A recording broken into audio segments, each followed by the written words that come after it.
E aí muita gente pediu e nesse vídeo aqui eu vou trazer o primeiro vídeo de uma série que eu quero falar com um pouquinho mais de atenção para cada nutriente sobre sintomatologia de deficiência nutricional. E nesse vídeo especificamente eu vou falar um pouco para você, de forma resumida, sobre o nitrogênio. Então já vamos começar com o nitrogênio, que é o nutriente mais requisitado por todas as plantas, que a planta mais absorve. Então, se você quer saber um pouco mais sobre deficiência de nitrogênio nas plantas, fica comigo.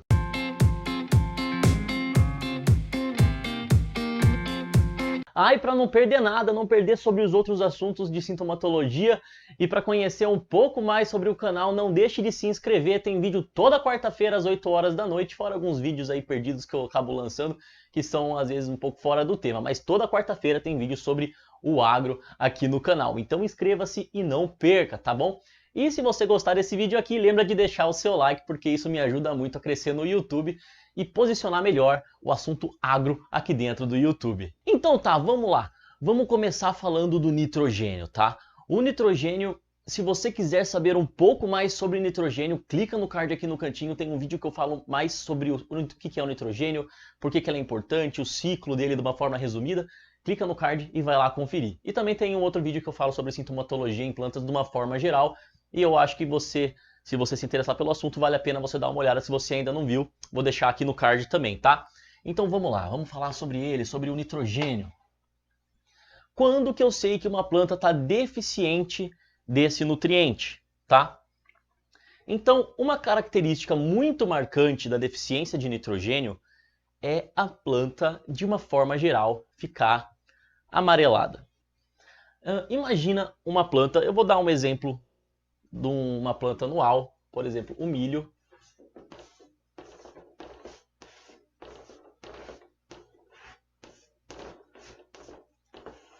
Eu vou colocar também a foto da deficiência nutricional de nitrogênio no milho para você entender melhor. Então, se você já viu uma planta de milho, um pé de milho com esse aspecto de deficiência aqui, né? Se você já viu, isso é deficiência de nitrogênio. Então, o que acontece?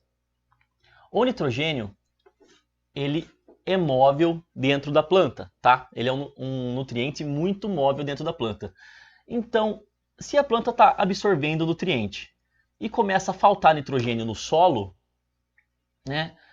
A planta está pequenininha aqui, ela vai lá, né? Construiu essas novas folhas, tinha nitrogênio ainda. Cresceu mais, construiu essas, chegou nessas aqui, opa, faltou nitrogênio. O que vai acontecer? Essas plantas, a tendência é elas apresentarem esse sintoma que eu mostrei para você, tá? De deficiência. Mas o que acontece? Como o nitrogênio é móvel dentro da planta, altamente móvel, essa planta ela consegue quebrar as estruturas nitrogenadas dessas folhas mais velhas e leva para as folhas mais novas, ou até mesmo para a formação da espiga.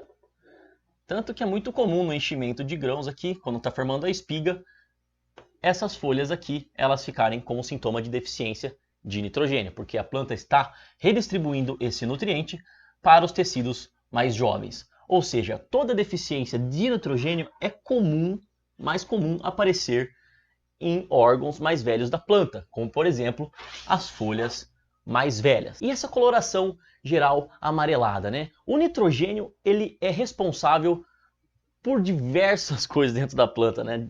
Por ativação de enzima, parte de enzima, um monte de coisa, mas principalmente ele compõe aminoácidos que compõem proteínas dentro da planta.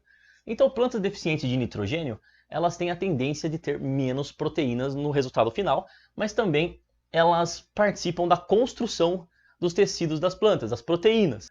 Então, o que acontece? Com a deficiência de nitrogênio, ocorre uma inibição da síntese de clorofila, por exemplo. Então, isso faz com que a planta comece a ficar um verde amarelado e depois um amarelado. E, em último estágio, começa a murchar e ocorre a necrose dos tecidos, tá? Então, esses são os sinais de deficiência de nitrogênio, sempre nas folhas mais velhas, em primeiro lugar. Olha só, por exemplo, nessa foto, nessa imagem, né? Essas imagens eu estou trazendo desse livro aqui, Nutritional Disorders of Plants, tá?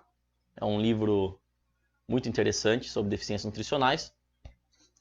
E olha só essa imagem que eu vou colocar aqui para você agora, que é do trigo, tá? Você vê essas faixas mais amareladas aí, são exemplos de faixas em que não foram adubadas com nitrogênio, e faixas que foram adubadas são as mais verdes. Agora eu vou colocar para você aqui, né, já tinha te mostrado a deficiência do milho, eu vou colocar para você aqui novamente do trigo junto com a aveia, né? A aveia é a figura da esquerda, você vê a pequenininha aqui é que não tem nitrogênio suficiente, e a bem desenvolvida é que tem o nitrogênio. E logo do lado tem o trigo também bem amarelado, bem seco, que está com deficiência de nitrogênio. Interessante também essa outra imagem aqui, que são um pé de batata aqui, e ele com a esquerda com nitrogênio e a direita sem nitrogênio. Ou seja, além dele ficar amarelado, ele não desenvolve bem, tá? E logo abaixo, aqui, uma beterraba com deficiência de nitrogênio também. Você vê que ela está amarelada. Olha só essa folha velha, mais velha, toda amarela, né? Bem mais do que as mais novas aqui. Tá? Então, eu acho que serve para exemplificar muito bem. E por último aqui, algumas imagens do tomateiro, né? O tomateiro da direita com deficiência de nitrogênio, você vê que ele tem um ar bem mais amarelado, com menos folhas construídas e tudo mais. E à esquerda, ele mais verde. E logo abaixo, uma folha do tomateiro com deficiência de nitrogênio. Ela ficou mais amarela de uma forma geral. E você pode ver que eu também aqui para representar, para você não esquecer que nitrogênio deixa a planta amarela, eu vim de amarelo, tá bom? Nossa, Tá, mas como que resolve isso, cara? Adubando com nitrogênio, pô. Quais são as fontes de nitrogênio que você pode adubar, né? Tem os adubos sulfato de amônio, ureia, nitrato de amônio e todos os outros nitratos, nitrato de cálcio, nitrato de potássio, todos os nitratos têm fonte de N, na forma de nitrato, né? E a fonte amoniacal, né? Poderia ser o sulfato de amônio, poderia ser aí um nitrato de amônio, que tem os dois, né? O amônio e o nitrato. E outras fontes de nitrogênio. Fixação biológica de nitrogênio, então você inocular bem a sua leguminosa vai fazer com que ela absorva nitrogênio na forma de fixação biológica de nitrogênio, que absorve do ar. Então, acaba suprindo muitas vezes totalmente, como na soja em muitos casos, né? Na maioria deles. E a própria matéria orgânica do solo, que estima-se uma média, né, de que a cada 1% de matéria orgânica que tem no seu solo contribui para 20 quilos por hectare de nitrogênio solúvel, tá bom? Essa é uma estimativa que você pode estar usando, ele é uma média, né? Então depende um pouco de cada situação. E daí sobre isso também eu vou deixar um link aqui na descrição sobre como que faz esse cálculo aí, que é lá de um blog que eu gosto muito, que é Na Sala com Gismonte, tá? E é isso aí, é isso que eu queria trazer para você hoje. Espero que você tenha gostado desse primeiro vídeo. E se você gostou, deixa seu like, inscreva-se no canal e até o próximo vídeo. Você vê que é um amarelo. Amarelo.